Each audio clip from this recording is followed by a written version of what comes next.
आज जो है राष्ट्रीय परिवर्तन दल और परचम पार्टी ऑफ इंडिया के बीच का एक साझा सम्मेलन था, जो सिर्फ और सिर्फ इस बात के लिए बताने के लिए था कि प्रदेश में जिस तरीके का राजनीतिक माहौल चल रहा है, एक तरफ भारतीय जनता पार्टी नफ़रत की सियासत, हिंदू और मुसलमान और सिख और ईसाई में जिस तरीके की नफ़रत पैदा करके वो राजनीति कर रही है, वो है आपके सामने। दूसरी तरफ समाजवादी पार्टी और वो तमाम लोग हैं जो सिर्फ और सिर्फ समाजवाद के नाम पे अपने परिवारवाद और अपने परिवार को भरने में लगे हुए हैं।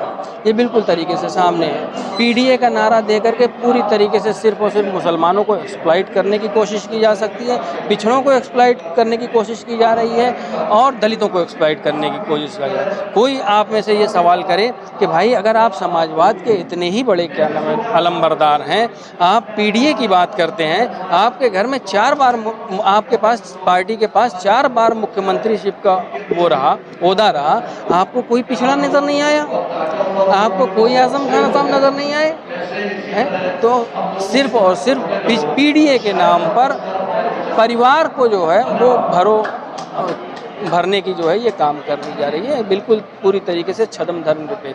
तो इस सूरत हाल में जो है हम लोग कोशिश ये कर रहे हैं कि समान विचारधारा के जो भी राजनीतिक दल हैं, जो इन दोनों से ऊब चुके हैं, वो एक साथ एक प्लेटफॉर्म पर आएँ और हम लोग आवाम के सामने जाने के लिए तैयार हैं कि ये जो है दोनों लोग जो है इनसे राजनीति में कोई आवाम का भला होने वाला नहीं है। हमें नई राजनीति की एक स्थापना करनी है, वो राजनीति जिसमें हिंदू और मुसलमान, सिख और ईसाई, अगड़ा और पिछड़ा सब मिल करके जो है एक राजनीति कर सकते हैं। आगामी सारे चुनाव लड़ेंगे मेरे साथ? जी बिल्कुल लड़ेंगे।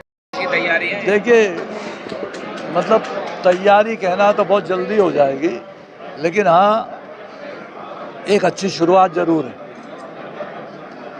और मैं समझता हूँ कि हम जिस विचारधारा को लेकर के चल रहे हैं, जो मैंने हल्का सा इशारा भी आपको दिया है पश्चिमी प्रदेश बनाने का, उसकी शुरुआती बुनियादी बातों को लेकर के हम कुछ साथी इकट्ठा होंगे दिल्ली में, उसमें तय करेंगे और फिर आपके बीच आएंगे। आज तो महज हम अपने पुराने साथियों को जगाने के लिए और ये कहने के लिए कि अपने अधिकारों को देखें, गरीब आदमी की लड़ाई लड़ें, किसानों की तरफदारी करें, माता बहनों की इज्जत दिलवाएं और हिंदू मुस्लिम की इस बात को जो फिर दोबारा से एक कड़वाहट का माहौल, एक तकलीफ़ का माहौल पैदा किया जा रहा है, उसको नॉर्मल करने का काम करें। भाईबंदी, भाईचारा, आपसदारी, ये सबसे बड़ी नियामत है कुदरत की और इस देश की ये संपत्ति है, धरोहर है, विरासत है। उस विरासत की रखवाली करने का काम करें ताकि अपने मुल्क को, अपने देश को मजबूत बना सकें और तेज़ी से आगे चला सकें।